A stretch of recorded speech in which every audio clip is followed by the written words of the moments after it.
kita tuh memang punya alat namanya Trollnet.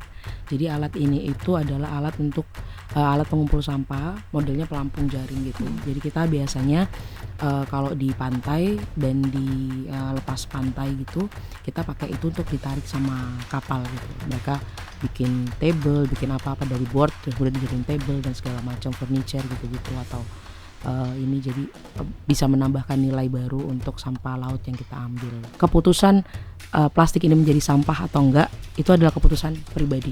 Basically plastik itu kan kenapa dibuat itu dia durable, gitu, durable, dia enak dipakai dan segala macam. Jadi kalau misalnya kita bisa perpanjang masanya, kebutuhan plastiknya jadi lebih sedikit.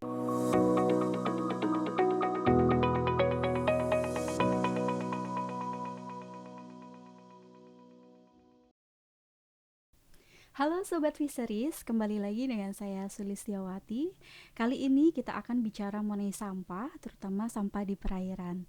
Nah, pada kesempatan ini kita kedatangan tamu yang sangat spesial. Halo Kak Janet. Hai, Ya, apa sudah lama kita kabar? tidak bertemu ya Kak Janet. Yes. Kak Janet saat ini berada di ocean kita ya, Correct. betul. Mungkin bisa dikenalkan terlebih dahulu seperti apa ocean kita, Kak Janet? Oke, boleh. Jadi perkenalkan dulu, saya Janet Haulusi, co-founder dan juga COO dari Ocean Kita. Jadi Ocean Kita nih sebenarnya adalah brand dari perusahaan sosial yang fokusnya itu ke sampah laut gitu. Jadi kita kegiatannya adalah memitigasi sampah laut, terus ngumpulin sampah laut juga, yang kemudian kita proses bareng sama mitra untuk jadi produk-produk tertentu. Sama kita ada raising awareness pakai interactive games dan segala macam gitu. Itu sih the whole escape of apa yang dilakukan oleh Ocean Kita. Oke, banyak ya. Nah, ini mengapa ocean kita itu memilih sampah laut, Kak Janet? Gimana ya? Jadi kita tuh punya founder namanya Pak Nicholas. Jadi beliau ini memang into sustainability gitu, dan karena kebetulan beliau tuh dari Perancis, dan waktu beliau stay di Indonesia tuh melihat bahwa masalah sampah menjadi salah satu yang cukup rumit di Indonesia gitu. Betul. Nah, terus masalah sampah laut itu masih belum banyak yang aware. Maksudnya aware ada mungkin, tapi actionnya masih belum terlalu banyak pada saat itu. Nah, lalu kemudian long story short, sepertinya itu yang menjadi sesuatu yang urgent, karena yes, kita bisa melakukan apa yang ada di daratan dan segala macam, tapi sampah yang di laut nih belum ada yang ngurusin nih, dan dampaknya tuh masih terus berjalan gitu. Jadi kita mau fokus ke sana, meanwhile teman-teman yang lain sedang fokus di darat gitu. Ya, betul sekali ya Gitu. Kak Janet, karena Indonesia ini sudah meraih peringkat kedua ya setelah Cina mengenai sampah laut, dan di publikasi terbaru itu juga masih menyebutkan bahwa peringkat di dunia itu kita masih masuk ke dalam 5 besar, dan tentu peran ocean kita itu sangat dibutuhkan ya Kak. Nah, untuk ocean kita itu tadi foundernya dari Perancis. Nah, apakah sebetulnya di Perancis itu juga ada ocean kita juga atau hanya di Indonesia? Iya, jadi kalau Ocean Kita sendiri tuh memang dia di Indonesia, karena base-nya adalah kita kan awalnya adalah perusahaan sosial. Jadi ada perusahaan induknya namanya PT Sustanea, itu yang didirikan oleh Pak Nicholas ini.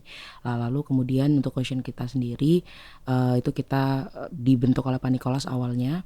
Lalu kemudian aku masuk juga. Jadi kebetulan aku tuh juga lulusan Marine Science gitu dari Undip, dan ya kita kenal lah dulu sebelumnya, dan apa ya, itu jadi concern yang lumayan menggelitik gitu untuk dikerjakan. I used to fokusnya adalah ke sesuatu yang lab-lab gitu, tapi ternyata di lapangan juga banyak hal urgent yang kita bisa lakukan gitu. Akhirnya kita fokusin sih memang areanya, base-nya kita adalah di Indonesia. Jadi memang kita kerja di pesisir-pesisir gitu. Jadi ada coastal areas di beberapa tempat yang kita jajaki untuk pengumpulan sampahnya, kerjasama dengan tim lokal yang kita buat, atau dengan nelayan-nelayan atau komunitas yang ada di sana gitu sih.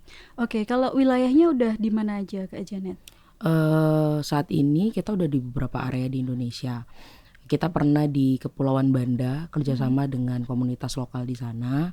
Lalu kita juga di Surabaya aktif juga bersama bank sampah yang ada di sana. Terus kita udah sempat juga melakukan clean up dari Pulau Sabang, terus kita di Banda Aceh, terus Pangandaran juga pernah. Tapi memang kayak one time clean up things gitu. Tapi sekarang kita juga punya proyek yang lagi aktif itu ada di Pulau Seribu. Di Kepulauan Seribu namanya Pulau Untung Jawa, jadi itu pulau terdepannya Iya. dari Pulau Seribu yang ke-expose sama 13 anak sungai Iya. keluaran dari Jakarta dan sekitarnya gitu. Jadi memang areanya cukup kadang-kadang bersih, tapi dapat terdampak sampah dari kiriman tuh juga lumayan gede ya, beside sampah yang ada di situ, walaupun sudah dilakukan pembersihan dengan DLH dan sebagainya macamnya, karena semua orang bergerak gitulah gitu. Nah terus kita saat ini lagi jalan di Lombok dan juga di Nusa Penida. Yang Nusa Penida baru banget kemarin kita launching game terbarunya kita gitu. Luar biasa, sudah banyak ya. Kalau di Kepulauan Seribu saya sudah beberapa, kebetulan di Untung Jawa juga sudah pernah ke sana I Kak see. Janet. Ya, mungkin sampai ke Pulau Harapan juga ya, yang lumayan jauh dari Jakarta.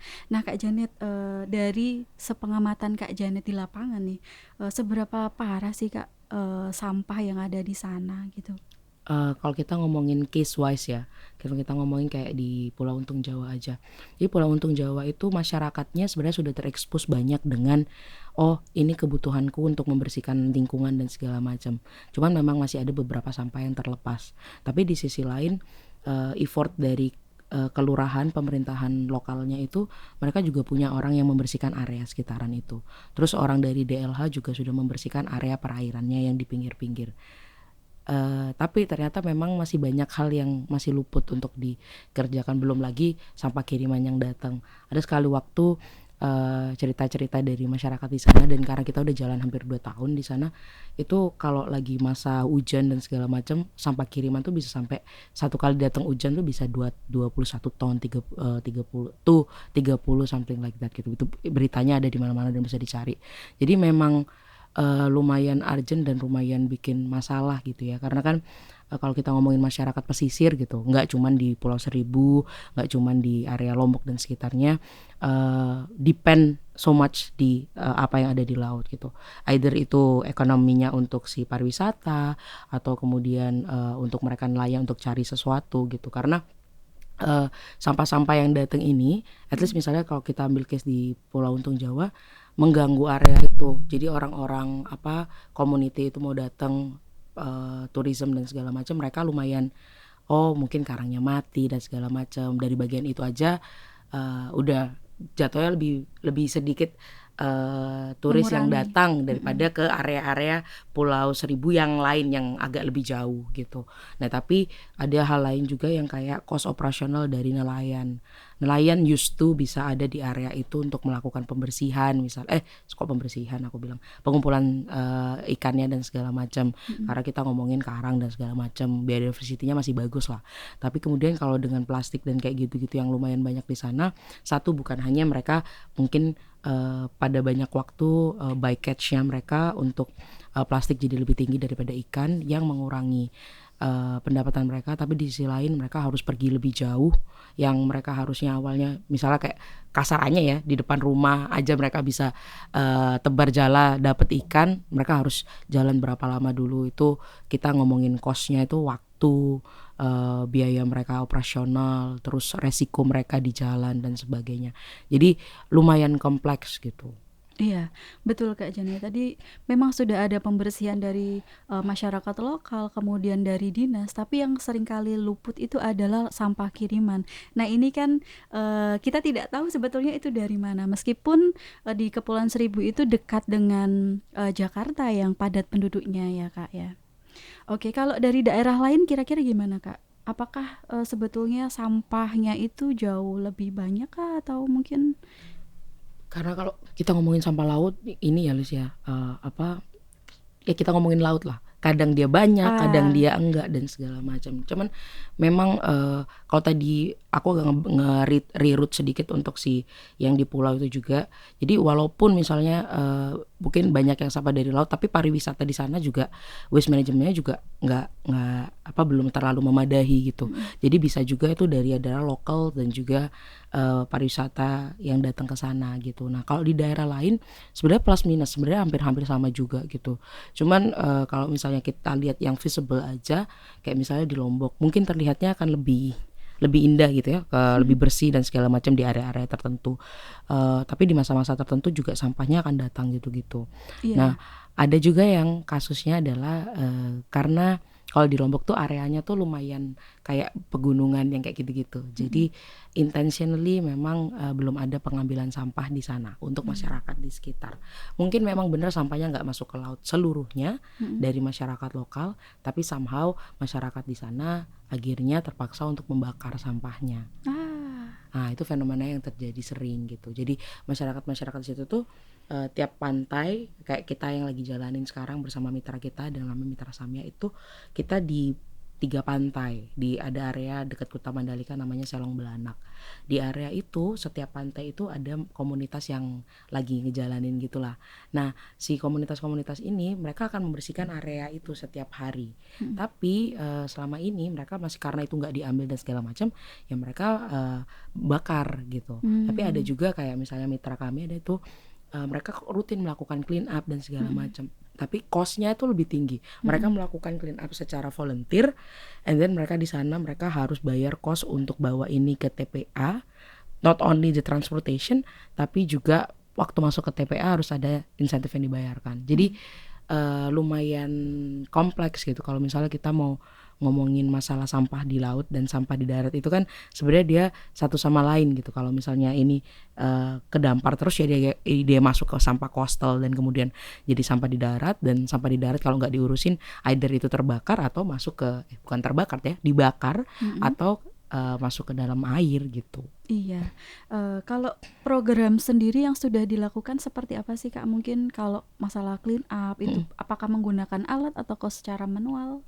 Oh ya, jadi kalau di Ocean kita sendiri memang kita tuh pengumpulan sampahnya itu selain kita juga melakukan untuk coastal areas itu manual clean up, tapi kita tuh memang punya alat namanya troll net.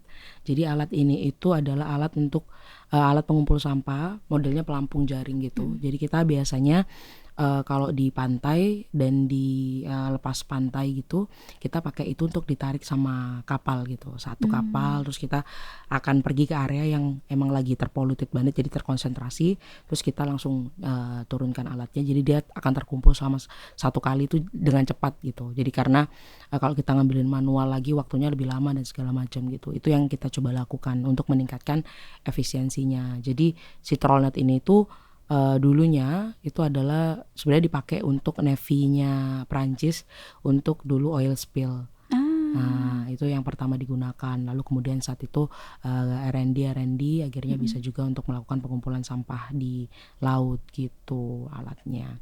Nah setelah itu baru kita olah lah gitu jadi produk-produk yang kita kerjasamakan sama mitra-mitra kita gitu. Jadi ada beberapa partner, ada juga yang affiliates gitu kayak namanya Parongpong, itu affiliates kita juga. Mereka bikin table, bikin apa-apa dari board terus kemudian dijadiin table dan segala macam furniture gitu-gitu, atau ini jadi bisa menambahkan nilai baru untuk sampah laut yang kita ambil gitu.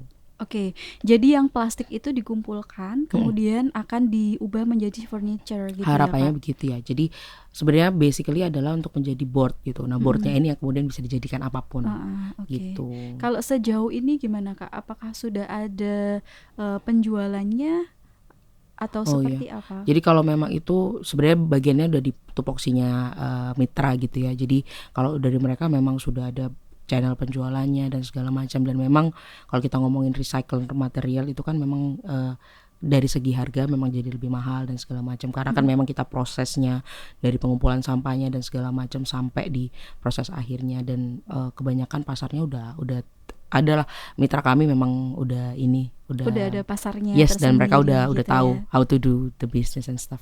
Oke, kalau tadi lebih ke perairan. Nah, apakah kalau clean up di pantai gitu juga dilakukan sama Ocean Iya, kita? kita melakukan juga sih clean up di pantai. Jadi kan trollet itu kan kita gunakan supaya kita meningkatkan efisiensi, supaya nggak ada things yang manual dan segala macam, sehingga waktu kita pengumpulan sampah itu bisa langsung sekali jadi gitu. Nah, tapi kan kita nggak mungkin kalau sampahnya lagi scatter kan kita nggak mungkin pakai alat ini karena akan lebih nggak efisien gitu. Jadi kita akan kumpulkan di sekitaran juga. Tapi kalau kemudian ada lagi sampah kiriman atau apa dan itu areanya gede banget, ya kita tinggal pakai alat itu karena satu kali pengumpulan kita kan punya 3 sizes untuk si trollnet ini. Dari yang paling kecil tuh kalau netnya penuh tuh sekitar 50 kilo sampai ada yang 8 ton. Jadi lebih profesional dengan kapal yang lebih besar, pakai crane gitu-gitu. Itu tuh sekali ngumpulin once penuh kita bisa kosongin terus kita bisa pakai lagi gitu. Jadi kalau sampahnya sedikit dan kita pakai itu cost-nya untuk kemudian operasionalnya jadi lebih tinggi, itu yang pertama. Tapi yang kedua jadi nggak efisien kan, jadi lebih lama dan gitu-gitu ya. Walaupun sekarang kita kerjasama juga sama ada tim yang menyediakan mesin listrik dan segala macam, jadi semuanya jadi lebih zero karbon gitulah. Oke.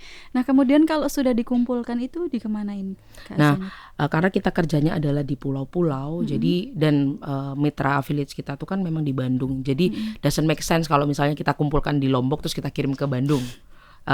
Karbon dan kita ngomongin operational cost, tapi fokusnya adalah di emisi sih. Jadi lebih gede kan. Jadi memang kita di tiap area tuh punya punya mitra masing-masing gitu. Kita lihat lokal di situ ada apa yang memang sudah bergerak dan sudah bekerja.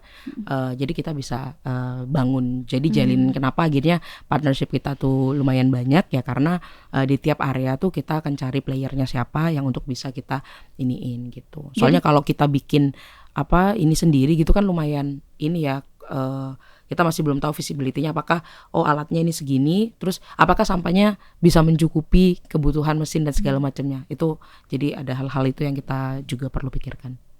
Oke Kak, kalau menurut Kak Janet, untuk langkah apa sih Kak, langkah kecil kita yang mungkin bisa membantu masalah sampah ini, kira-kira apa sih Kak yang perlu dilakukan? Sebenarnya kalau itu udah banyak lah kayak orang-orang sekarang udah lakuin gitu ya. Kita pengurangan sampah plastiknya, terus kemudian kita kalau bisa apa yang tidak perlu ya nggak usah dibeli, karena sebenarnya most of the time sampah plastik itu kan karena penggunaan dan apa yang kita pakai gitu kan ya. Nah, dan kita sebenarnya nggak bisa memungkiri bahwa plastik itu sesuatu yang cukup membantu kita dalam hidup sehari-hari gitu. Nah, yang kita bisa lakukan adalah ya kalau memang nggak perlu dibeli ya nggak usah dibeli gitu misalnya contohnya. Atau yang mau kalau agak nggak ribet sih, tapi kalau udah kebiasaan lumayan kayak kita harus tumbler, nanti bisa ditambahin lagi tuh habis tumbler jadi ke sedotan, jadi ke tempat makannya, jadi apa segala macam gitu-gitu. Nah, itu yang kita lagi coba untuk lakukan gitu. Ya walaupun harus terus mengingatkan diri sendiri gitu ya, tapi di sisi lain juga memperpanjang masa guna. Jadi memperpanjang masa guna itu karena kan keputusan plastik ini menjadi sampah atau enggak itu adalah keputusan pribadi. Misalnya let's say kita membeli sesuatu dari online dan segala macam, makanannya datang, either plastik ini kemudian jadi end up di tempat sampah atau kita simpan, dan itu tuh urusan kita ya kan. Kita yang bisa menentukan bahwa ini kapan jadi sampahnya, hari ini atau 10 tahun lagi. Karena basically plastik itu kan kenapa dibuat itu dia durable gitu, durable, betul. Dia enak dipakai dan segala macam. Jadi kalau misalnya kita bisa perpanjang masanya, kebutuhan plastiknya jadi lebih sedikit kayak gitu sih. Iya, karena dulunya juga plastik ini menggantikan kertas ya Kak, daripada memotong pohon ya, sehingga dibuatlah plastik gitu. Oke, kalau dari Kak Janet sendiri atau mungkin dari Ocean kita, itu harapan terbesarnya apa Kak untuk lingkungan kita ini? Harapan terbesar kami sih sebenarnya supaya kami bisa retire ya, nggak perlu lagi membersihkan dan segala macam. Means berarti di suatu area yang sangat utopis atau di Indonesia ke depannya orang-orang sudah sangat mengerti tentang sampah sehingga kita nggak perlu lagi, karena harapannya tidak ada kebocoran lagi ke laut dan sebagainya. Jadi udah kita retire, kita nggak usah lagi mengerjakan itu karena alamnya sudah baik gitu. Tapi kan it's a long way to go, makanya banyak banget teman-teman lingkungan juga yang fokusnya adalah di upstreamnya gitu. Mereka lakukan edukasi, ada yang regulasi juga dari pemerintah, terus kemudian law enforcement, kita ngomongin itu juga ya yang kita perlu untuk lakukan. Terus tapi itu kan ada yang long term, kita ada yang short term. Meanwhile juga harus ada yang benar-benar immediate term gitu. Jadi hari ini masalahnya hari ini harus selesai gitu. Ya contohnya itu, makanya nggak bisa diselesaikan sendiri sih memang gitu. Jadi harus diselesaikan banyak orang sehingga setiap orang, yang aku percaya sih setiap orang tuh punya punya perannya masing-masing dan itu tuh perlu bisa untuk dijalankan. Dan kadang-kadang yang orang underestimate adalah kegiatan kecil atau action kecil yang dilakukan itu nggak masuk gitu di mereka, kayak angin nggak ada artinya gitu, tapi somehow setiap komponen masyarakat termasuk pemerintah, produsen, factory dan segala macam, kita pun itu punya andil yang besar untuk sama-sama bisa quote unquote membunuh masalah sampah plastik ini gitu sih. Oke, betul sekali Kak Janet. Nah, teman-teman semua, sampah ini adalah masalah kita semua ya. Jadi tidak bisa sampah ini diatasi oleh hanya dengan NGO saja atau mungkin hanya akademisi saja atau pemerintah saja. Namun, sampah ini perlu kita kelola dengan cara pribadi, kemudian ada NGO yang bergerak, kemudian ada pemerintahan sehingga semuanya itu saling bekerja sama. Nah, teman-teman semua, sampah plastik itu sangat berbahaya apalagi ketika dapat terdegradasi menjadi mikroplastik ya. Mikroplastik itu bisa masuk ke dalam biota. Nah, di dalam biota itu juga bisa terkonsumsi oleh kita sendiri. Nah, terima kasih Kak Janet atas kunjungannya. Thank you for Sampai having jumpa me. lagi di Fisheries Talk dan Assalamualaikum warahmatullahi wabarakatuh. Terima kasih.